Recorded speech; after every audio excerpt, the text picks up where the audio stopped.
Hello and welcome back to the Digital Marketing Podcast. My name's Daniel Rolls, and in this episode we are talking about efficiency, effectiveness and time management.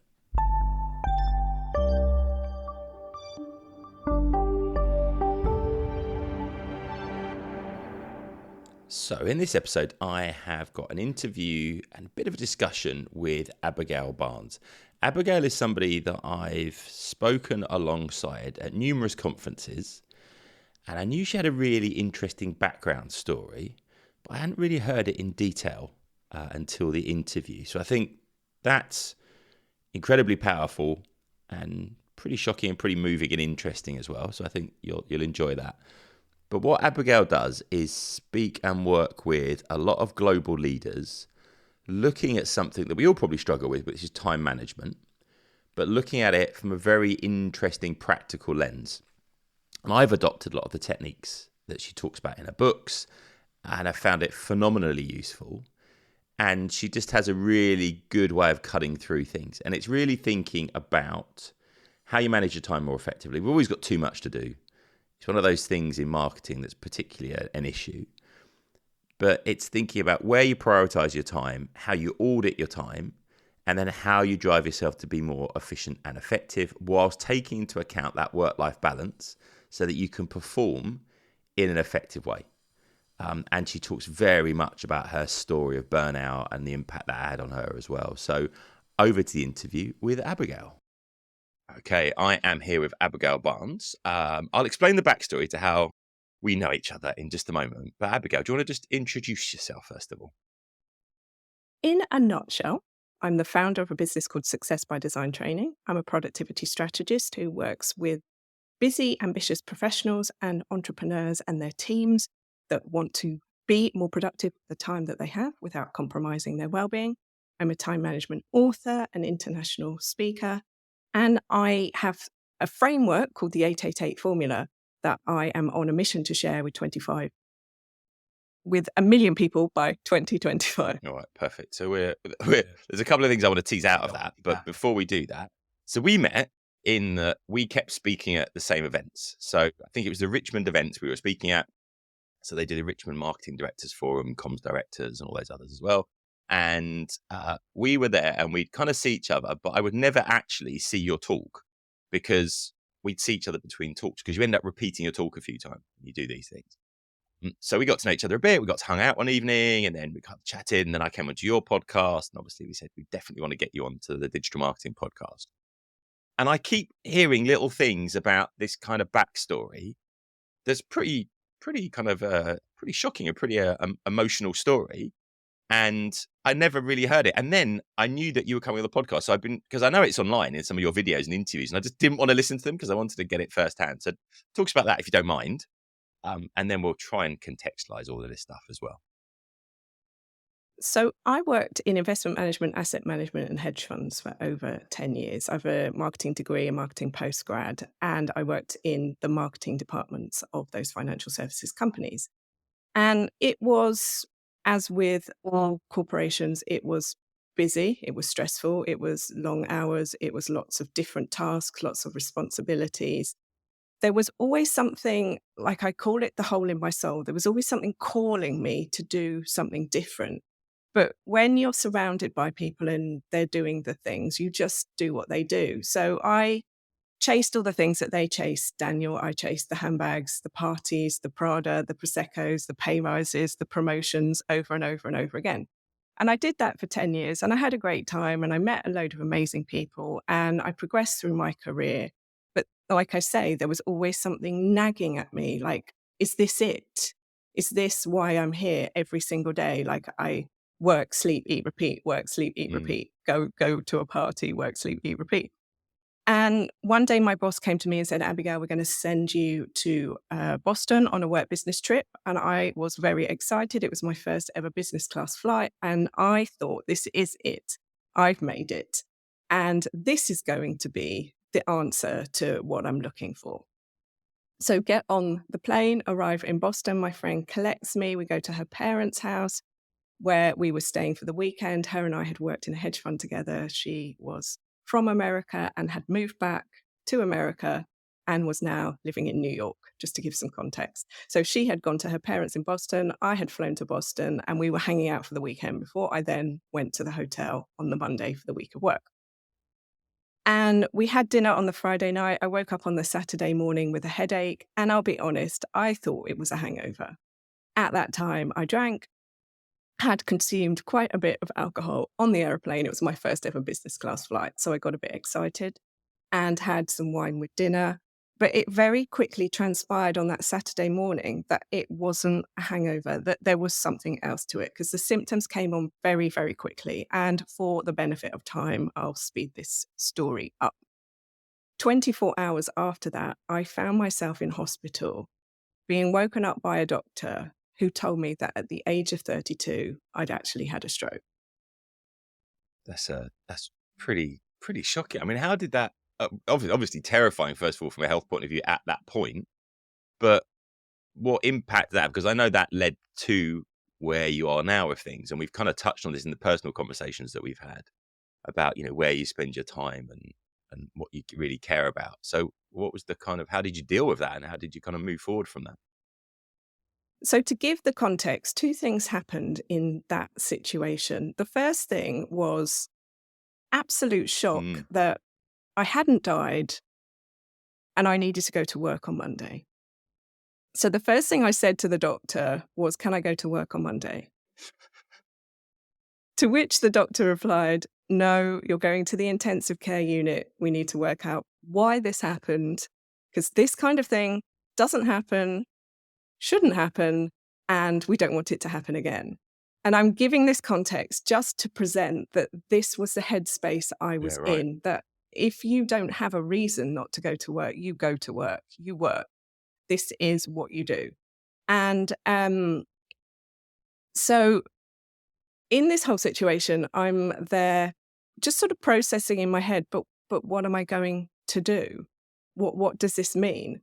And just for the benefit of context, in the moments when I was in my friend's parents' guest bedroom thinking, what on earth is going on? I actually hit their door and had a whole death experience speaking to angels and other realms and begging for a second chance. Oh, so how do you recover from that then? So you found out you're going into intensive care. You've had this whole kind of pretty intensive experience, and you're in another country, I guess, at this point as well, which just adds into the whole mix of things. Makes you pretty vulnerable, right? So, like, about as vulnerable as you can possibly get. So, how do you kind of then move forwards from that? In those moments, it's when you have these fundamental realizations Mm, of what you actually control, and you control only what you think. Somebody else is responsible for your physical body, for making sure that you are being given the medical attention that is necessary. You are a number in a different country. You are a number within a medical system that you either benefit from if you have the insurance, or you don't benefit from if you don't. Luckily, I was on a work business trip, so the insurance sorted that out. This happened in 2012, Daniel. So we are recording, at the time of recording this is 2024, and it has been a journey. And I would affectionately say it's been a personal struggle of a journey. Um, with the reason I gave the context of my story of when I started is the rigidity of the beginning of my life and career to where we are now. And obviously, we're going to talk about AI in the future and the world and what's going on. I almost came from this place of certainty that you have your qualification, you have your job, you go to work, you do your thing, you get paid, you go home, repeat. And to then, it was like the matrix broke, the computer broke, and the commands that you were entering in no longer worked. The password wouldn't open your computer. It wasn't even your computer. And I've thought about this quite a lot. And in many, many ways, I survived, obviously, the stroke as we're talking here today. But in many, many ways, I feel like that version of me actually died on that day. And the person who I am today and the person who I am evolving in, which is the person that we all are, is a new version, is the upgraded version, is version 2.0, if you like. so you've kind of taken that, and you've started talking to people about how they use their time effectively, but not from the point of view of maximizing every minute, but from the point of view of really thinking about where they spend the time, what's important, and so on. So maybe talk to us about that a little bit, and then we'll maybe get into the conversation we were having before this podcast about some of the AI stuff, and we'll kind of connect the dots between those things, because I think there's a really important connection between them. So I think a lot of us were raised on this adage that time is money. And we have lived our life insofar as there's things that we do from a social norms point of view, and then there's things that we do from a physical business, job, career point of view, and how we trade our time for those. And in very simple terms, we all have 24 hours every single day. We all have 1,440 minutes, but we don't all have the same circumstances. We don't all have the same experience. We don't all come from the same places. We're not all living within the same eco-structures, same countries, same cultural norms and ways of working. And when you take that as the concept of how you move time forward and what you do, I really came to a place of, yes, we can monetize every minute. Yes, we can monetize every minute, but equally, if we are living like that, where is the joy? So when I come from a place of time management, productivity, how to maximize your time, it's from the foundation of so that you create the life you want to be living. And to tie it back to my story, in those moments when I thought I was going to die, the fundamental feeling I felt was regret, that I had never in those 32 years truly lived. And if I were to die right there, right then, I wasn't ready. And in fact, that was the begging that I said to God, angels, the universe, whatever you believe in. I'm not ready. Please give me another chance. I'm sorry. I get it. And it was almost then that I saw time for what it was, as a potential to monetize, because we live in a 3D world and we need to buy things, but to use to trade for the experiences, whatever those experiences are. If it's a family, if it's build a business, if it's have a career, if it's travel to different countries, if it's buy things, whatever you want to do, you are free to do it. Understanding that every trade you make has a consequence, and one trade means you can't do another trade. So it's almost like I now see time from an economics point of view, which is interesting because I did study economics for A-level. Yeah, I mean, I think this is particularly relevant at the moment for two reasons. One is because every marketer and every entrepreneur I speak to, their big problem is time, because there's a trillion things they could be doing at any given time. So they're forever trying to prioritize and never quite getting the efficiency and the effectiveness they want out of that time. I mean, it's certainly my frustration the whole time as well. But then the AI stuff, so let's just connect this up a little bit as well, is that if I come back to a piece of research that was done at Imperial College, so the Data Science Observatory, they set up this study, and what they say is that, you know, if you look at any prediction, what you'll be guaranteed about that prediction is it will be wrong. But the reality is they looked at a huge organization, chopped up all of the job roles, you know, we're talking tens of thousands of people, into tasks, and then looked at those tasks. So not looking at the automation of a complete job, but looking at the tasks within a job, and worked out that, yeah, between 30 and 40% of all the things that pretty much everyone was doing, because these are knowledge workers generally, 30 to 40% of what they're doing will end up being automated to some extent. So even if we say, well, you're going to spend half the time of that managing that automation, it still means you're freeing up probably 20% of your time minimum to do maybe different things. Now, it's not like in the Industrial Revolution, suddenly everyone had loads of time because they didn't need to do the stuff they're doing. So it'll be replaced with other tasks, but it does feel like a good opportunity to say, where am I adding value? And if I can give you one example, we suddenly looked at our audience, so on Target Internet, and we looked at it and said, do you know what? People like the podcast. Some people like e-learning. We've got a lot of that, but a lot of people don't, because they just think, oh, you know, compliance training and all that normal kind of stuff. So what should we do? Well, we could do audio courses, because that's what people listen to on the podcast. That would be good. So gut reaction was like, well, what we could do, I've got all this written stuff. We could take that, stick it through 11 Labs, and do an AI version and just have it read out. And that would work perfectly well. However, the reason that people listen to the podcast is to hear myself, Kieran, Louise chatting about stuff and debating it. So that's where the value is, the human bit. And actually, if we were just to stick this through an AI voice, that's not going to provide any value. So it'd be all right, it'd be functional, but it won't be that great. So actually, we need to sit down and actually record this stuff because that's what will add the value. And that's actually the fun. And that's what you get the human engagement with. And there's a thing I come back to again and again, which is from Professor Celia Moore. So she's the ethics professor at Imperial College. Amazing, amazing lady. And she said in this current thing, she thinks we need to lean into our humanity to work out what it is that makes us human. That's the stuff that's probably going to be important as well. So, I mean, do you think there's an opportunity for people to take a step back at the moment because of, the way we use our time is going to be changing because of AI? Is that a good opportunity to be a bit more conscious about how we're spending our time? Now is the time to take a step back. If you don't take a step back right now, then you are going to be detrimentally debilitating your ability to be on the front foot. Right. Yeah. And then, so talk to us about your framework, and then we'll try and see if we can connect these things up and look at how that might fit into things. So the 888 formula is the simplest way to divide the 24-hour day that you have based on science and society. So science says that the average person sleeps between 7 to 9 hours. So we call that 8. And society says that we work an 8-hour day. Everything that's left falls into the middle. We call this the jam in the sandwich. This is your life. This is the time that you spend starting a relationship, building a relationship, growing a relationship.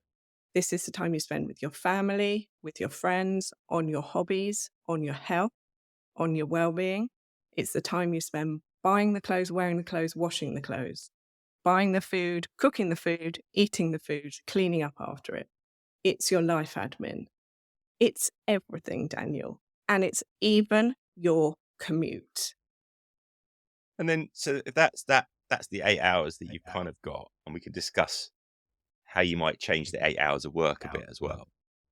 Then do you think people are really leveraging that time, or are they not? And that's the whole point of what you're kind of talking about. So the framework is a starting point. It's not a diktat. It's not, this is the best way. It's understanding that we have a bit of wiggle room in all of the 8s. I sleep 7 hours and 45 minutes. I can use AI and all sorts of different things to improve my productivity so that I work the hours that are necessary. Obviously, this is a slightly different conversation. I run a business. So businesses are 24/7, just for the benefit of that, to get that one out there. If you are in a job, perhaps you are better able to control that time limit. That's not to say that businesses aren't amazing. And listener, if you are thinking of starting a business, then do it. But just know that you are not going from less time spent working. You are probably in the beginning going to more time spent working. That's an aside. But once you understand that these are the buckets, then it's for you to start to allocate them in the way that you want. And if you're a student and that 8 hours is spent studying, not working in a business, then what do you do with that? And then, just for the benefit of the formula, at the weekend, we technically, depending on what our lives are, aren't working. So that 8 hours of work can make 16 hours for your life on those 2 days. Where I start with my clients from the time point of view is I encourage them, and it's in my book, to audit their time for 7 days. This is step 1 of my 5-step process. It's one of those boring parent things. Audit your time, track your time, where's it all going? If you don't know where your time is going, you don't take your time seriously. If you don't track your time in some way, shape, or form, you don't take yourself seriously. How on earth can you expect other people to take you and your time seriously if you don't? That sounds a bit draconian, But I've been doing this for 10 years. I have been speaking to many different successful people over the years and unsuccessful people. And what I have identified is that time management is a direct reflection of your self-worth. I think that's fascinating because if I sit and look, I've done this a dozen times where I'll sit down and go, okay, I want to get stuff moving. I want to get a certain thing done or achieved. And I'm always frustrated things don't get done quickly enough. It's just the story of my life. Like, we were going to launch this in January. It's now July. Why have we not done this yet? And actually, if I look at how much stuff that's in my diary ends up being urgent, but it's not important, there's so much work that goes into that. Answering emails, responding to things, in the middle of stuff all the time. And actually, you can spend all your time doing that stuff, particularly in marketing. I think it's really easy to be dealing with stuff and feel like, yeah, I've got stuff done. I've been busy today. And I've been guilty of it for a long time, going, oh, how have you been? Oh, guys, it's been crazy. But there's a certain humble brag to it as well. And I was just talking to you before I came off this. Like, I traveled somewhere on a long haul flight last week, and we were kind of saying, we paid the bills, but, was it worth doing? Was that a good thing to do? And trying to just trade that off. And I think in this situation, it's like, yes, it is. It's a good project, and that's helping me fund other things. So I can say, yeah, okay, that's good. I can see how much time was wasted, but I can also kind of justify that. But if I look at what I do, if I get loads of time in the office, and I have a week in the office, and I think this week I'm going to catch up. This is going to be the week. I've got a whole week of the time. And then what happens? You just get dragged into a million things, and you just kind of don't make any progress. Then you get more frustrated because you're sitting there with this stress on your shoulder as well, telling you weren't efficient enough. You weren't efficient enough. So I'm really intrigued because you must be in a challenging situation now that you're starting and growing a business, and you're trying to keep to your own kind of approach to things. So now your Instagram, you're basically doing yoga all day, as far as I'm concerned. It's like, you're speaking at events, and then you're doing yoga. So that paints a lovely picture. And I know that's, the reality of building a business isn't like that as well. So how have you kind of managed that as you've been going through the process of building your business and trying to trade it off? Because the reality is, when you're growing a business, you have to say yes to stuff, even if you don't want to a lot of the time, because you need to make money, right? We all live in a 3D world, exactly as you say. So how have you found that process? I think you said so many interesting things there. I just want to Yeah, unpick a please. few of them. When we talk about time and time management and life, we have to consider it like a multi-layered cake. So let's imagine there's 20 different layers to this. And where our time is going all day, every day, is creating our reality. It's creating our experience, how we feel and what we have on the two different sides. And we need the both. And the ultimate goal is that both of them make you Mhm. the human that you want to be. And how do you know what that is? It's a feeling, and you can't always put a feeling into a spreadsheet. And that is one of the difficult things in life, is how do you measure a feeling? Well, I just feel better than I did before. Mm. Social media is a fallacy. We document what we want. If you were to observe me on social media, for example, I do 5, maximum 6 stories a day. You see the stories you see. Mm. You can tell a story. Abigail does yoga all day, and Mm. that's all she does. And this is one of the problems in life and in business and in your profession. You have to start off knowing what you want, and then you use your time to create what you want. If you observe what other people are doing, you're only seeing the outside. Yeah, right. Now, some days I go to yoga first thing in the morning. I only do yoga once a day, but I will document that first thing in the morning. Sometimes I go at lunchtime. I will document that at lunchtime. Sometimes I go in the evening. I will document that in the evening. If you watch the stories over the week, your brain will tell you she does it all day. But the truth isn't the reality. And why this is so important is that when it comes to time, we are looking at somebody's outside. We are looking at the top of the iceberg, and we are comparing our time management to what we see them do. But we only see them do it. I have a very funny thing, Daniel, where I don't actually like people to watch me work. I don't know why. I don't know where it's come from. I've spent quite a lot of time going into it. But if we spend time, you won't see me work, but I will find time to get the work done. Efficiency and effectiveness is a really, really interesting concept because efficiency is doing something really, really well. Effectiveness is doing the thing that matters right here, right now. So we can get more efficient at the thing that matters, but efficiency as a pure concept is generally the busy work. Now, in all of this, we have to add in the whole neuroscience and the hunt for dopamine. AI is absolutely amazing. It is our new dopamine hunting obsession. I need to learn this thing. I need to learn this thing. I need to learn this thing. This is so good. I've learned a new thing. Your life will not change unless you do the thing. Yeah. And I really, really love the work of Cal Newport. I'm reading his new book at the moment, Slow Productivity. And I talked about it in my book as well, toxic productivity. It's just the obsession with learning the thing, but not doing the thing. And your time expands to the amount of time that you have. You said you would love to be in the office and just clear the decks. We will never clear the decks. We will be able to use the Eisenhower matrix to remove what is irrelevant and focus on the important and the urgent. But it all starts from track your time for 7 days. No one wants to do it because I know that. Have you done it? No, it's boring. Okay, cool. Well, I get that. But if you want your life to change, sometimes you have to do something that's boring and make it exciting. Because when you have that data, like we love the data for how many people listened to the podcast, came to our website, bought our thing. Why don't we like the data for our own lives? And so then some of it's the psychology of the self-sabotage of, and this is why I said it's a self-worth thing. Sometimes we have these subconscious stories that came from our families, came from our society, came from the people that we spend time with.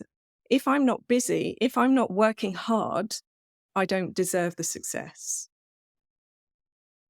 And that's not actually the highest truth. And that's also not actually how other people are. Because for every story a client has, I can find someone else who doesn't have that story. One of my mentors now had a goal, and the goal was to retire by the age of 50.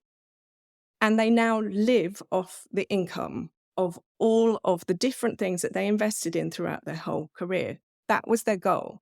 Now, are they happy with everything, blah, blah, blah, is not part of the conversation, but they achieved the goal that they wanted and they did it year by year by year by year by year. So I guess what I'm saying is, one, we have to know where our time is going. Two, we have to be honest with ourselves and love ourselves even though. And then three, we need to have a goal, whatever that goal is, and change the goal regularly, but ask ourselves, am I working towards it? How far, how close am I? What is my current sabotage? Because another great book is called Big Leap by Gay Hendricks. Maybe you've read it. But he talks about the upper limit that we all have when we have pushed ourselves just outside the comfort zone and we've got to a new thing. Maybe we've got a new speaking gig. Maybe we've got more followers. Maybe somebody we've wanted to get the attention of, we've finally got their attention, and we start to sabotage and go, it's too much, it's too much, it's too much. And so the psychology and the time management is so interlinked. But time management, task management, all the things is so simple. Credit for the debit. Investment for the return. Am I happy with it? Yes, do more. Am I not happy with it? Do less. It's the very basic logic gates. I'm really interested in the thing you said about, this is the AI is the new dopamine fix, because what I've noticed is, like, particularly on Twitter and some of the places, a lot of digital marketers will hang and obsess over this stuff. It's like, subscribe to my newsletter. I'll give you the 10 AI updates every day. And I love this stuff. And I'll read it and go, oh, that's fascinating. That's interesting. But the reality is that, come back to that expression of, will it make the boat go faster? Right. So it's that whole thing of, like, looking at this and going, is doing this going to make the boat go faster? If it's not, then we probably shouldn't be spending too much time on this. And just constantly asking that question, because I could fill my time with a million different things from a digital marketing perspective. Actually, is it going to make any difference? And when I looked at it like that, and having spoken to you previously, I did a bit of a time audit, went through what I was doing, and go, I could just cut so much of this stuff that's a waste of time. And actually, the stuff that moves the needle, that makes the boat go faster, is actually the stuff that's enjoyable, because you kind of go, well, okay, I'm in the right zone now. And I think something you kind of have nailed for me today a little bit is that I'm always trying to do this thing between, like, what do I enjoy doing? What's making the boat go faster? And there's always going to be other stuff, like, what stuff do I have to do? Because that's the grind to pay the bills, right? I've got to pay the bills. I've got to pay everyone's salary. I've got to look at my cash flow for 3 months ahead and go, what happens if we run out of cash in 3 months? What happens to all these people that work for us, and so on? So actually, there's a feeling, and you're right about that, is this trade-off between, I can try and be as logical as I want about this, but the reality is, if I'm in the feeling of knowing we're in a good place, I'm working really hard, yeah, but it's worth it because we're working towards a goal, that's an easier thing to maybe put into words than it is to say how much time is spent on fun stuff, how much time is spent on this stuff. It doesn't need to be fun. It could be an absolute slog, but actually, if I'm enjoying the slog because I feel like I'm progressing, it's kind of okay. And I've found that myself a few times, where that's what will help me get through more of the challenging kind of things as well. And there's two things in that. So one was that research that you quoted earlier Mm, about how AI is going to take a percentage of our day jobs. So what value are we actually adding right.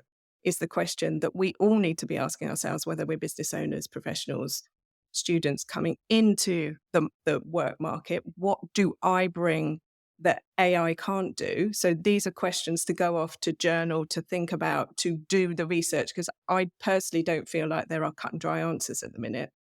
And then the second thing with is AI the latest dopamine hit, is to recognize within yourself where you are chasing the dopamine Mm, hits, because we all do, and where we are actually learning to make the boat go faster, as you say. Because if somebody says to me, Abigail, I've started using this tool, it saved me this amount of time, and now I can do this, I'm like, okay, cool, tell me more. If they say, oh, here are the 5, blah, blah, blah, blah, blah, but you haven't tested them, you haven't given me a case study proof for it, then you are only doing half the sales job. And I feel like if we are here to save people time with the recommendations that we're making, part of our job is to deliver the case study of, and it's working like this, and this is a comparison, because then you start to see yourself what you would search in Google. Is this system better than this system? Or you watch a YouTube video. That's what people want to know. They don't want to know these 10 things. That's cheap dopamine. yeah. I think this is reflected in marketing, the whole thing. 10 things every marketer needs to know. We love a little list like that because it's like a little hit. The reality is, what we actually do is dig a bit deeper and spend some time on something. And that's hard because you need an investment. And the investment might pay off, but you need to invest. And if you want to be the marketer that's followed in the next 5 years and on, doing that extra work, Mm, because as we're seeing, there is a slowdown of that excitement around the list of 10 things. yeah, Because now ChatGPT can do it for you. right. Let's be honest, we can all ask ChatGPT or any of the other generative AI platforms to do that work for us. The case study of its implementation is what we can do. ChatGPT can't do that yet, even if you have the most recent version of it, because it's also leading edge. So if you're that marketer who can say, and I used it this weekend, Mm. wow, now I want to follow you. It's making me think of something, actually, which is that what I was doing last week was a digital transformation program. And that digital transformation program, what we talk about is, how do you create long-term agility? So not you're just going to change the organization, and then once you've changed, you're done. But like, how do you change the organization so it can keep on changing? And then really importantly, we said, well, the way you go about that is you create purposeful culture. So if culture is just how we do things around here, purposeful culture being, actually, we've thought about it, we've changed how we operate, and therefore we have that purposeful culture. And I'm just thinking, really, what we're talking about here is, yeah, purposeful use of our time, is actually thinking a little bit more carefully rather than just getting dragged into that next email or just looking at the next thing. Taking a step back and thinking, how am I going to spend my time? What does that mean to my business? What does that mean to my life? And how will that change things? And maybe doing that comparison, saying, like, here's the before, here's the after. This has made a real kind of change. Perhaps to zoom out on the macro Mm, of it, this is what governments are doing. How happy are the citizens within our countries? So a few years ago, I went to Warwick University for a presentation with a piece of research that had been carried out for 10 years, and it was a government academic partnership. So they had been studying productivity and happiness. Now, my area is productivity and well-being, but they had married two disciplines of economics and psychology. Right. And these conversations were already being had, and they were measuring it around the GDP per capita. But lots of different countries are doing this. So I follow podcasts and listen to productivity, happiness.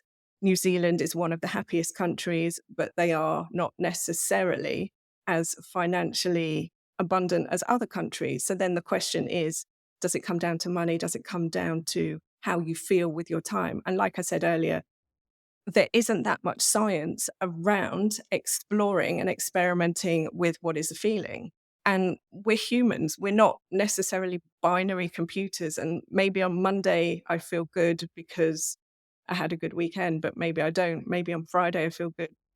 And if you ask somebody at a different point in time, did you just eat? Are you feeling happier? Did you just have a coffee? Did you have sugar? And I feel like we are getting to a place where the data can drive our decisions, but our intuition combined is going to supercharge us and help us to quantum leap. And that's how we can then work with the AI, is that we become a person who has answers that we've never been able to have before. And we partner with a system who is able to do certain things that we now no longer need to be able to do. And just to sort of wrap it all up in the bow, we used to send pigeons, then we sent post, then we sent emails, and now we are where we are. We have all these different technologies where we can instantly chat to people. And at every stage, the point I'm trying to make is that when we look back in history, we can start to see how innovation, but the AI is so fast that, as we said earlier, if you're not stopping to look at it, and there will never be the right time, you will always be busy. But sometimes we have to slow down to speed up. I think that's a brilliant point to draw things to a close on. So, Abigail, how can people get in contact with you? How should they find out more about what you're doing? Where can they follow you and so on? I have no doubt you will leave all the links in the show We will notes, do. but I am Abigail Barnes on LinkedIn. You will find me over there. I host the Time Management Podcast. Daniel came on and talked about AI. That was a fantastic episode. And I hang out on the social medias as well, but it doesn't pay the bills, so it's not where I massively invest my time. Yeah, and then the book, give people the title of the book as well. And my book is called Time Management for Entrepreneurs and Professionals. It is available on Amazon worldwide, as well as my website. It is an 88-page book, which will help you find an hour a day or more. It's an excellent book as well. I use some of the techniques in there all the time as well. So thank you, Abigail Barnes. Fantastic to have you on the podcast, and I'm sure we'll have you back in soon. Thank you. Thanks for having me. For more episodes, resources, to leave a review, or to get in contact, go to targetinternet.com/podcast.